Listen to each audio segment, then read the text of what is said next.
का रुख करते हैं अलवर से। खबर है एनएसयूआई के पूर्व प्रदेश अध्यक्ष अभिषेक चौधरी पहुंचे हैं काटूवास। नेता प्रतिपक्ष टीकाराम जूली की माताजी को दी है श्रद्धांजलि। शोक संतप्त परिवार से मिलकर जताई है यहां पर संवेदनाएं और कहा है कि ईश्वर परिवार को दुख सहने की शक्ति प्रदान करे। तो देखिए आपको बड़ी खबर बता रहे हैं ये अलवर से ये तस्वीरें जहां एनएसयूआई के पूर्व प्रदेश अध्यक्ष अभिषेक चौधरी पहुंचे हैं अलवर के काटूवास गांव। नेता प्रतिपक्ष टीकाराम जूली की माताजी को दी है श्रद्धांजलि। शोक संतप्त परिवार से मिलकर जताई है यहां पर अभिषेक चौधरी ने संवेदनाएं और कहा है कि ईश्वर परिवार को दुख सहने की यहां पर शक्ति दे अभिषेक चौधरी। तो देखिए तस्वीरें जहां अलवर के काठूवास पहुंचे हैं एनएसयूआई के पूर्व प्रदेश अध्यक्ष रहे अभिषेक चौधरी, जहां नेता प्रतिपक्ष टीकाराम जूली की माताजी को भी दी है उनकी ओर से श्रद्धांजलि। तो वहीं शोक संतप्त परिवार से मिलकर जताई है अभिषेक चौधरी ने संवेदनाएं और कहा है कि ईश्वर परिवार को दुख सहने की यहां पर शक्ति प्रदान करे।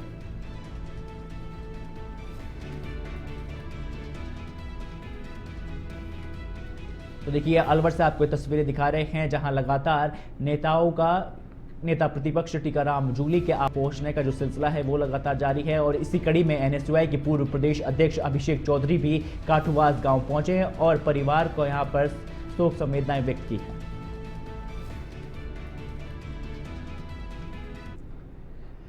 शाहपुरा में विभिन्न मांगों को लेकर सफाई कर्मियों का एक प्रतिनिधिमंडल उपखंड कार्यालय पहुंचा, जहां उन्होंने उपखंड अधिकारी से मुलाकात कर ज्ञापन सौंपा। तो वही ज्ञापन में सफाई कर्मियों ने ठेकेदार पर समय पर वेतन नहीं देने और पीएफ की राशि जमा नहीं करने का यहां पर आरोप लगाया है और इस दौरान सफाई कर्मियों ने वेतन वृद्धि सहित श्रम संबंधित सुविधा सुनिश्चित करने की यहां पर मांग प्रशासन के सामने रखी है। तो वही मामले में उपखंड अधिकारी संजीव खेदड़ ने यहां पर प्रतिनिधिमंडल को आश्वासन दिया है कि उनकी समस्या का समाधान करने के लिए संबंधित पक्ष से बातचीत कर करीब 10 दिनों के भीतर की उचित कार्रवाई यहां पर की जाएगी। तो वहीं हड़ताल के चलते शहर में सफाई व्यवस्था पर भी असर पड़ने लगा है, जिससे आम जन को भी परेशानी का सामना करना पड़ रहा है।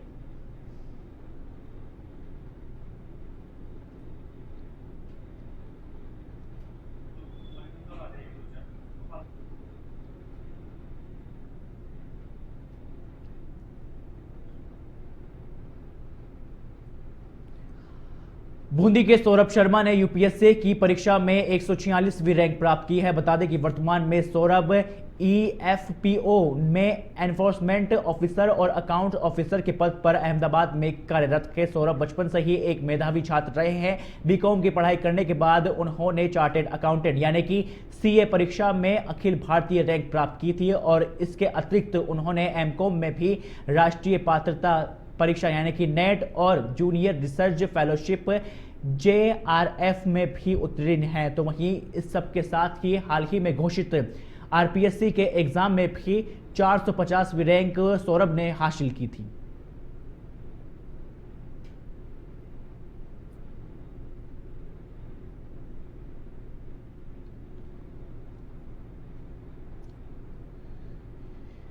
यूपीएससी परीक्षा में बीकानेर की बेटी निमिता सोनी ने 547वीं रैंक हासिल कर परिवार और समाज दोनों का नाम रोशन किया है।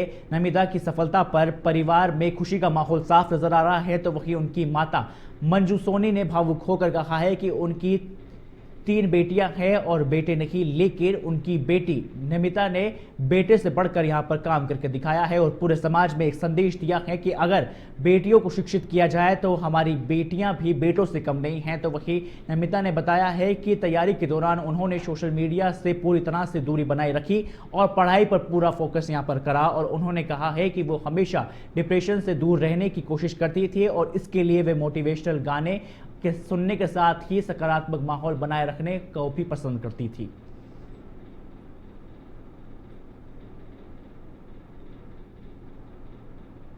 जी बिल्कुल, सबसे पहले तो मैं भगवान को श्रेय देना चाहूँगी। माँ सरस्वती की कृपा है और मेरा पूरा परिवार का साथ था, मेरे कुछ टीचर्स का साथ था, मेरे दोस्त यहाँ हैं उनका साथ था। उसकी वजह से मेरे अकेले से नहीं हो पाता कभी भी, इतने लोगों का साथ था तब मैं ये हासिल कर पाई हूँ। बिल्कुल इन्हीं लोगों को, भगवान को, मेरे पूरे परिवार, एक एक जन ने बहुत मेहनत की है मेरे साथ। और मेरे दोस्तों ने, जब मैं कभी लो फेज में होती थी तो मैं अपने दोस्तों से बात करती थी तब भी मुझे अच्छा लगता था। उदयपुर वाटी के बागोरा ग्राम पंचायत में 11 मार्च को शीतला माता के वार्षिक मेले का आयोजन होगा, तो वहीं शीतलाष्टमी के मेले को लेकर मेला कमेटी की ओर से सभी तैयारियां लगभग पूरी कर ली गई है। मेला कमेटी ने मेले में आने वाले श्रद्धालुओं से अपील की है कि वे कीमती आभूषण पहनकर मेले में न आए। मंदिर के पुजारी रामदेव कुमावत ने जानकारी देते हुए बताया है कि 10 मार्च को घर घर में रांदा पोहा यहां पर किया जाएगा और 11 मार्च को शीतला माता को ठंडे पकवानों का भोग लगाया जाएगा। मान्यता है कि मंदिर के पास स्थित शीतला माता के कुंड में हाथ पैर धोने से बीमारियों से मुक्ति मिलती है, जिसको लेकर मेले में शेखावाटी क्षेत्र से कोने कोने से बड़ी संख्या में श्रद्धालु पहुंचते हैं।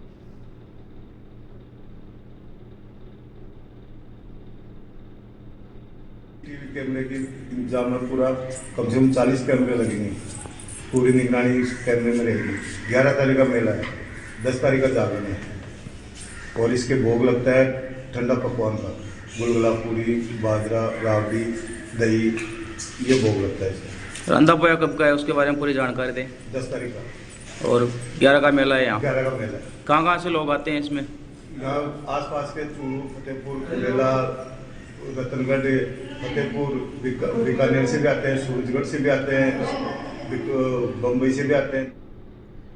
खबर बालोतरा के समदड़ी इलाके से है, जहां लाखेटा गांव में हर वर्ष की भांति इस साल भी संतोष भारती की समाधि स्थल पर अंतर्राष्ट्रीय गेर मेले का आयोजन किया गया। तो वही कार्यक्रम में बतौर मुख्य अतिथि पूर्व राजस्व मंत्री अमराराम चौधरी ने भी शिरकत की। इस दौरान उन्होंने मेले के में आपको बता दें कि मेले के मेल मिलाप का प्रतीक इसे बताया है और मेले के जरिए लोगों में आपसी भाईचारा बढ़ता है, उनकी ओर से कहा गया। तो वही कार्यक्रम में सिवाना से विधायक हमीर सिंह भायल ने भी कहा कि मेले भारतीय संस्कृति की पहचान होती है और अगर भारतीय संस्कृति को जीवंत रखना है तो मेलों का जीवंत रखना भी जरूरी है।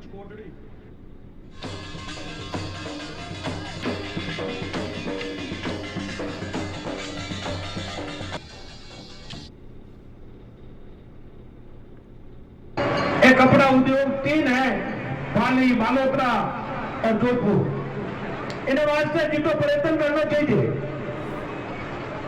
जिन सरकार को जितनी लड़ाई करनी चाहिए। मैं अपने उदाहरण के तौर पर निवेदन करूं, 2013 और 2018 तक भारतीय जनता पार्टी की सरकार थी। विधानसभा में उन्होंने प्रदर्शन कर हमारी सरकार होते हुए भी हमने तो कोशिश की, एक रात में 250 फैक्ट्री।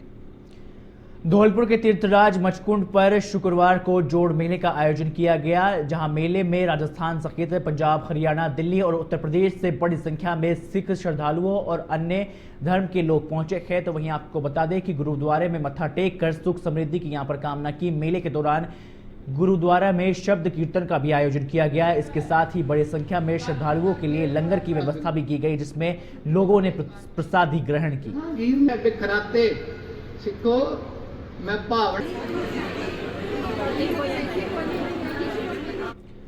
खबर 12 की शाहबाद इलाके से है, जहां वन विभाग ने वन भूमि पर किए गए अतिक्रमण के खिलाफ बड़ी कार्रवाई करते हुए 331 बीघा भूमि को यहां पर मुक्त करवाया है। साथ ही मौके पर 24 भूमाफियाओं की ओर से बोई गई गेहूं और सरसों की फसल को भी नष्ट कर दिया गया है, जहां जेसीबी और ट्रैक्टरों की मदद से अतिक्रमण हटाया गया है। तो वहीं अचानक कार्रवाई होने से भूमाफियाओं में हड़कंप मच गया। अतिक्रमण हटाने के दौरान आपको बता दें कि केलवाड़ा, किशनगंज और अंता के साथ में अवैध खनन पर पुलिस की कार्रवाई देखने को मिली है। तो वहीं पंचगली चौकी पुलिस ने जेसीबी और ट्रैक्टर टोली को यहां पर जब्त किया है। अलखेड़ा की ढाणी में खातेदारी भूमि पर चल रहा था यह अवैध खनन। ट्रैक्टर टोली और जेसीबी चालक को भी यहां पर पुलिस ने कार्रवाई करते हुए गिरफ्तार कर लिया है। एएसआई फतेह सिंह के नेतृत्व में पुलिस ने कार्रवाई को अंजाम दिया है। तो देखिए, झुंझुनू से आपको एक खबर बता रहे हैं, एएसआई फतेह सिंह के नेतृत्व में पुलिस ने बड़ी कार्रवाई को अंजाम दिया है। तो वहीं आपको बता दें कि इस दौरान जेसीबी और ट्रैक्टर टोली भी पुलिस की ओर से यहां पर जब्त की गई है, जहां अलखेड़ा की ढाणी में खातेदारी भूमि पर चल रहा था ये पूरा अवैध खनन को लेकर लगातार पुलिस की सख्ती देखने को मिल रही है झुंझुनू में। जयपुर से अगली खबर का रुख करते हैं। स्टेट हैंगर पर सीएम भजनलाल शर्मा ने ली है बैठक। राज्य के नागरिक विमानन से संबंधित विषयों पर यह बैठक ली है। ओम बिरला और केंद्रीय मंत्री राममोहन नायडू भी इस दौरान मौजूद रहे। मंत्री गौतम कुमार दक तो वहीं कई अधिकारी इसका बैठक में मौजूद रहे और आने वाले समय में राजस्थान का होगा विमानन क्षेत्र में फायदा। तो देखिए बड़ी खबर आपको बता रहे हैं, जहां आज राजस्थान के मुख्यमंत्री भजनलाल शर्मा और साथ ही आज केंद्रीय मंत्री आज राजस्थान की धरा पर पहुंचे हुए हैं। आज कोटा में बड़ा एक कार्यक्रम होने वाला है, लेकिन उससे पहले जयपुर के स्टेट हैंगर पर राजस्थान के मुख्यमंत्री भजनलाल शर्मा ने बड़ी बैठक ली है। राज्य के नागरिक विमानन से संबंधित विषयों पर यह बैठक की गई है। तो वहीं इस दौरान लोकसभा स्पीकर ओम बिरला और केंद्रीय मंत्री राम मोहन नायडू भी इस दौरान मौजूद रहे। तो वहीं मंत्री गौतम दत्त और कई अधिकारियों की मौजूदगी भी इस पूरे बैठक में देखने को मिली। राजस्थान के मुख्य सचिव वी श्रीनिवास आज चाकसू पहुंचे, जहां उन्होंने राजकीय उप जिला अस्पताल का निरीक्षण किया। इस दौरान principal health secretary Gayatri Rathore भी इस दौरान मौजूद रखी। बता दें कि मुख्य सचिव ने अस्पताल के आपातकालीन कक्ष, महिला वार्ड, ओपीडी और जांच प्रयोगशाला के साथ ही दवा वितरण केंद्र की व्यवस्थाओं की बारीकी से यहां पर निरीक्षण किया है। तो वहीं उन्होंने अस्पताल में भर्ती मरीजों व परिजनों से बातचीत कर उपलब्ध स्वास्थ्य सेवाओं के बारे में भी जानकारी ली है। निरीक्षण के दौरान मुख्य सचिव अस्पताल की व्यवस्थाओं से संतुष्ट नजर आए और अधिकारियों को सेवाओं और साथ ही बेहतर बनाने के लिए यहां पर वी श्रीनिवास की ओर से यहां पर बड़े आदेश भी दिए गए हैं। और मौके पर एसडीएम निधि मीणा, अस्पताल के पीएमओ डॉक्टर ऋतुराज मीणा सहित अस्पताल का जो स्टाफ है वो मौजूद रहा।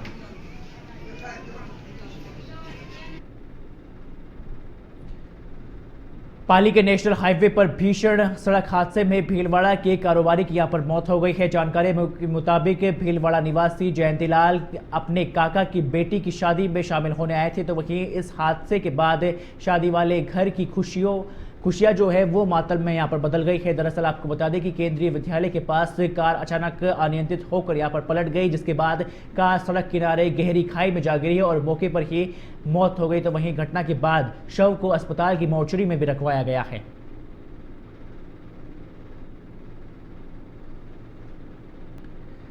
सीकर के खाटू श्याम जी सहित कई गांवों में शनिवार सुबह भूकंप आया है। करीब 6:30 के पास में ये आपको बता दें कि झटके महसूस किए गए हैं, पंखे हिलने लगे और किचन में भी बर्तन यहां पर गिर गए हैं। दहशत में लोग घरों के बाहर निकल आए, लोग काफी देर तक घरों के बाहर ही यहां पर खड़े रहे हैं। तो वही आपको बता दें कि खाटू श्याम जी में भी होटल और धर्मशालाओं में भी रुके हुए लोग बाहर निकल आए हैं। सीकर जिला हेडक्वार्टर में मिली जानकारी के अनुसार भूकंप की तीव्रता रेक्टर पैमाने पर 4.3 मापी गई है।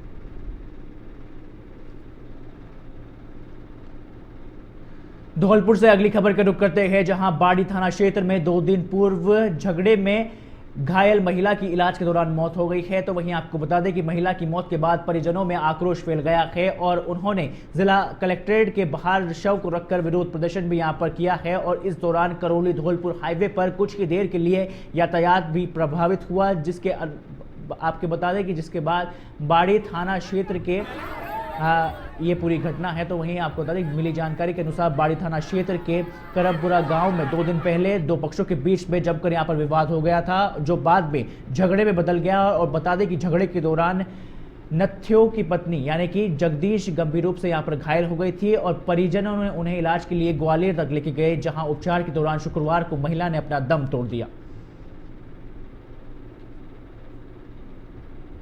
जे एक वो था हमारे वो मोहल्ले का झगड़ा हो गया बच्चन में। सो आके एक बबलू ने 5-4 लठियाँ दे दी मम्मी में। मम्मी की हालत बहुत बेकार थी, हम लेके बच गए और एक पिताजी के मार दी, पिताजी का सर फट गया। फिर ले गए बाड़ी के हॉस्पिटल में, बेहतर रेफर कर दी धौलपुर ते रेफर कर दी ग्वालियर इलाज चला एक दिन, फिर बेहतर ग्वालियर ते रेफर कर दी दूसरे हॉस्पिटल में सरकारी में। तो बेबे हमारी मम्मी खत्म हो गई और वो पूरा कुटुंब था, हम 4 लोग थे, हम एक लक्ष्मण और सतीश और संजय। और अगली खबर का रुख करते हैं सिरोही के पिंडवाड़ा थाना क्षेत्र में लूट की वारदात। बदमाशों ने बाइक सवार को रोककर मारपीट की और मोबाइल, हेलमेट सहित अन्य सामान छीनकर यहां पर फरार हो गए हैं। सीसीटीवी कैमरे के अंदर ये पूरी वारदात जो है वो कैद हुई है। अल्ट्राटेक कॉलोनी के पीछे की ये पूरी घटना। तो देखिए सिरोही से आपको एक खबर बता रहे हैं, जहां पिंडवाड़ा थाना क्षेत्र में लूट की वारदात देखने को मिली। बदमाशों ने बाइक सवार को पहले रोका और फिर मारपीट की, जिसके बाद मोबाइल, हेलमेट सहित अन्य जो सामान छीन कर यहां पर फरार हो गए हैं आरोपी। सीसीटीवी कैमरे में कैद हुई है ये पूरी वारदात। अल्ट्राटेक कॉलोनी के पीछे की ये पूरी घटना।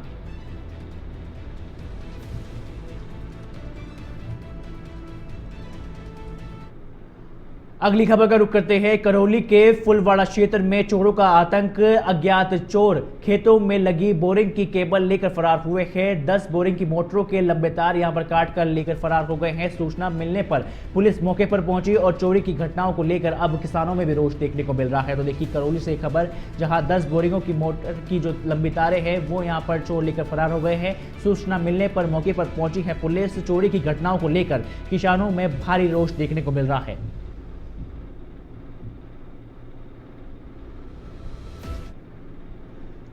टोंक के पुराने टोंक थाना क्षेत्र के देशवाली मोहल्ले में आपसी कहासुनी के बाद दो पक्षों में जमकर झगड़ा हो गया और इस दौरान एक पक्ष के लोगों ने वाल्मीकि बस्ती पर जमकर पथराव किया, जिसमें कई लोग गंभीर रूप से घायल भी हो गए हैं और तमाम प्रकार की चोटें भी आई है। झगड़े की सूचना पर पुलिस मौके पर पहुंची और कुछ लोगों को हिरासत में भी लिया है। पिछले 4 दिन पहले भी पुराने टोंक क्षेत्र में 2 समुदाय के बीच में पथराव की इस घटना हुई थी और इस दूसरी घटना के बाद बीजेपी नेताओं ने असामाजिक तत्वों पर कठोर कार्रवाई की पर मांग की है। तो वही घटना के बाद वाल्मीकि समाज ने पंचायत कर निर्णय लिया है कि वाल्मीकि समाज की महिला और पुरुष अब निजी और सरकारी तौर पर पथराव करने वाले देशवाली मोहल्ले में सफाई नहीं करेंगे। तो वही घटना के बाद पुलिस ने तनाव को देखते हुए देशवाली मोहल्ले सहित आसपास के एरिया में फ्लैग मार्च भी किया है।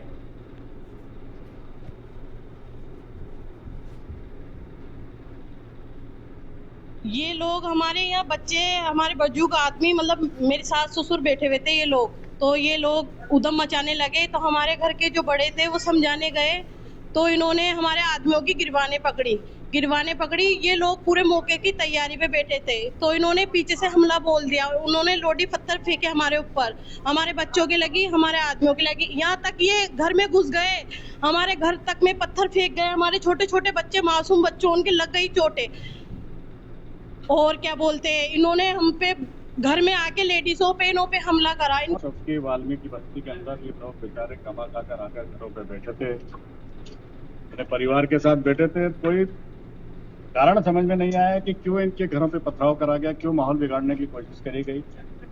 मैं वाल्मीकि समाज के लोगों का धन्यवाद देना चाहता हूँ कि उनने इस घटना को बड़ी नहीं होने दी। इनने सबसे पहले मुझे सूचना दी, मैंने प्रशासन को सूचना दी, पुलिस मौके पर तुरंत आई भी है और ये एक बड़ी घटना टोंक में होने से रोकी गई है। मैं वाल्मीकि समाज ने जो आज युवाओं ने जिस तरह का संयम रखा है, मैं उनसे विश्वास दिलाता हूं कि अब इस चौराहे पर कोई भी न्यूसेंस की घटना होगी तो जैसे आपने आज हमें सूचना दी है, हमेशा की तरह आप सूचना दीजिए। प्रशासन हमारे साथ खड़ा है। ये जो कुछ संवेदनशील एरिया है, होली के बाद में एक दूसरे की वारदात हो गई और इस संबंध में जो यहाँ के जो अधिकारी है, पुलिस अधिकारी है, वो निरंतर राउंड ले रहे हैं और ये